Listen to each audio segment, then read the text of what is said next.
السلام عليكم ورحمة الله وبركاته. ازيكم عاملين ايه؟ وحشتوني جدا جدا. النهاردة كده بقى ايه، حبيت ابتدي معاكم اليوم كده من اوله.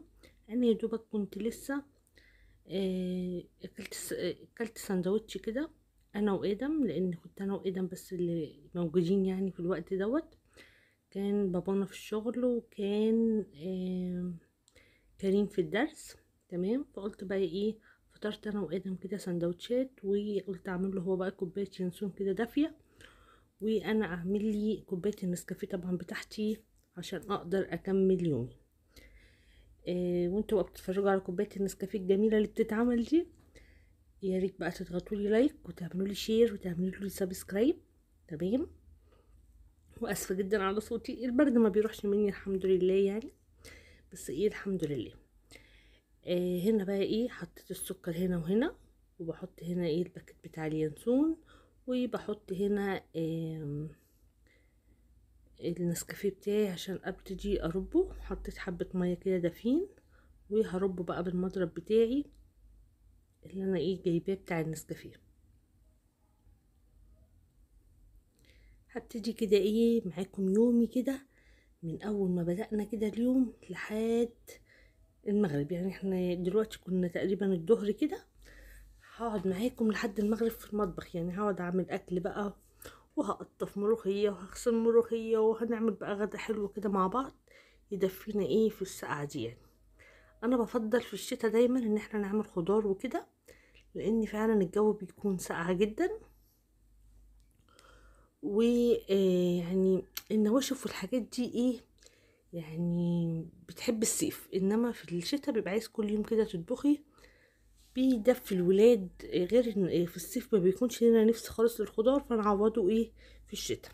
انا كنت شاريه ملوخيه كده، قطفتها وسبتها ايه تنشف، واروح اشرب بقى كوبايه النسكافيه بتاعتي، واقعد كده على التليفون حبه وانا بشربها. وبعد كده بقى ايه استجم يعني كده حبه.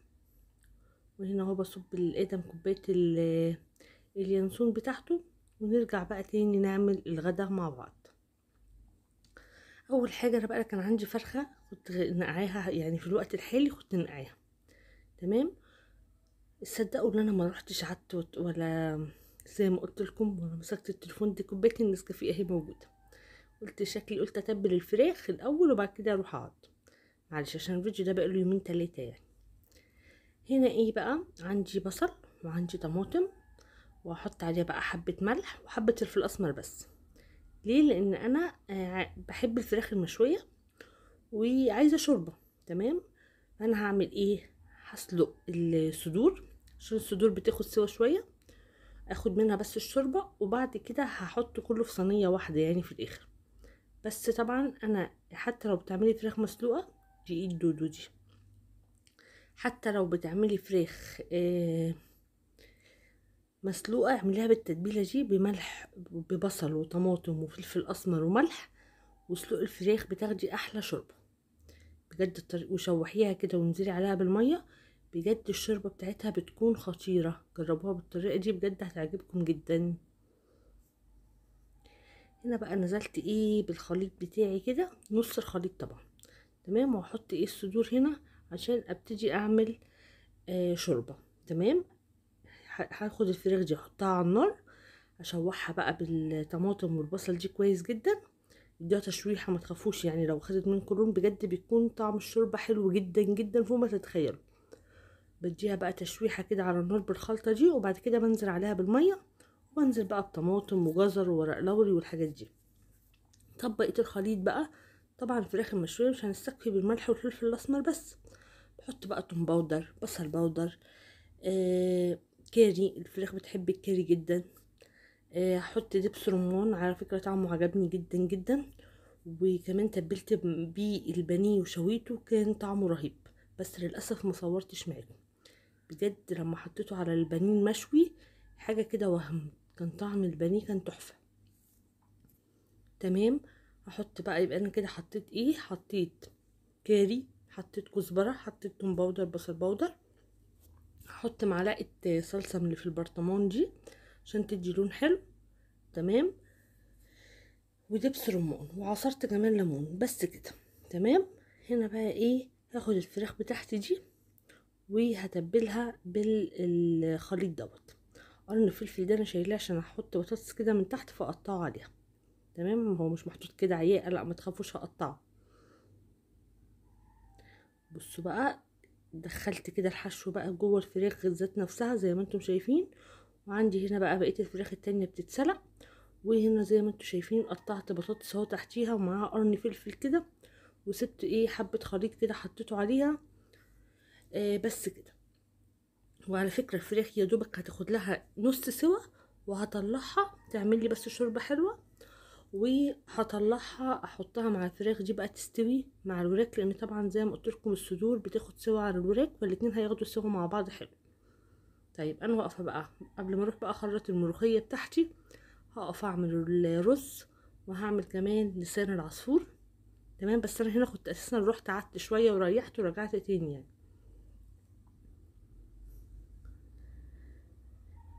كنت عايزه اخلص الاكل بسرعه قبل كريم ما يجي من الدرس عشان اقعد اذاكر له يعني وكده. حطيت بقى ايه حبه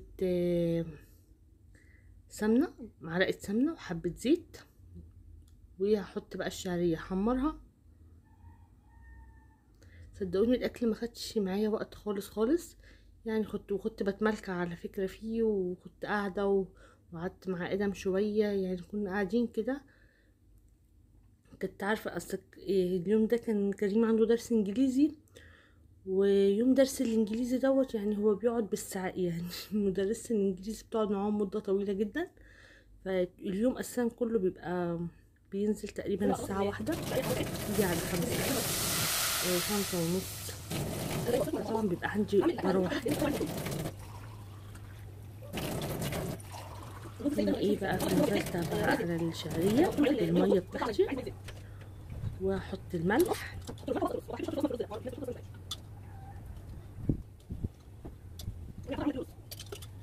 بس كده. وبغسل طبعا الرز في الوقت دوت، بروح اغسل الرز وبرجع. اول ما الميه بتاعتي تغلي هنزل عليها بالرز. دي الميه غلت ونزلت بالرز اهوت وحطيته كمان إيه على النار. هنا بقى هعمل ايه، هنا هعمل لسان عصفور عقبال ما الرز بتاعي كده ايه يتشرب. هعمل بسرعه لسان عصفور. تمام، عشان انا محتاجه العين الصغيره دي عشان اعمل عليها اشرب عليها الرز يعني. قلت الرز بتاعي بدلته يعني. اهو الرز اهو. ودي صينيه الفراخ بتاعتي، طلعت الفراخ وحطيتها كده من جوه. وهنا ايه ببتدي بقى احمر لسان العصفور عشان انزل عليه بالشوربه. بصوا بقى الشوربه دسمه ازاي وجميله. وبيكون طعمها طبعا انا صفيتها طبعا عشان التفل الطماطم والبصل والحاجات دي بصفيها. تمام، وادي كده خلاص كمان عملت لسان العصفور. رحت بقى شفته بسرعه خرجت الملوخيه وجيت. حطيتها بقى كده برضو في الشوربه. ودخلتها بقى من جوه عشان ايه ابتدي اعمل التقليه بتاعه الملوخيه. تمام كده. هحط بقى معلقه سمنه كده كبيره.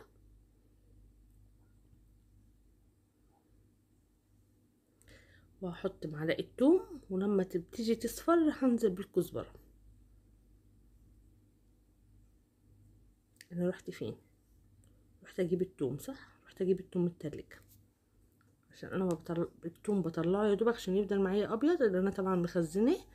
بطلعه وعلى طول اروح اشيله في التلاجة على طول. عشان ما يغيرش لونه. دي احلى طريقة عشان لما تفرزي التوم ما يبص منك. هحط بقى بعد التومة كده مصفرت. هنا كنت بحط مكعب مرق على لسان العصفور وعلى الملوخية بتاعتي. هي بتاعتي دي ما علينا. المهم حطينا بقى الكزبرة على التوم كده. واول بقى ما التومه بتاعتي تتحمر هنزل بقى ونعمل الطشه وتشهقي بقى. تعرفي تشهقي؟ انا ما بعرفش. لو انتي بتعرفي يبقى اشهقي.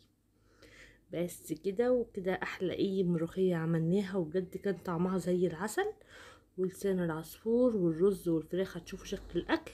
بس انا بقى ما غرفتش لاني كنت نازله اجيب ابني من الدرس. ايجي الملوخية وايجي الفراخ وايجي الرز وايجي لسان العصفور.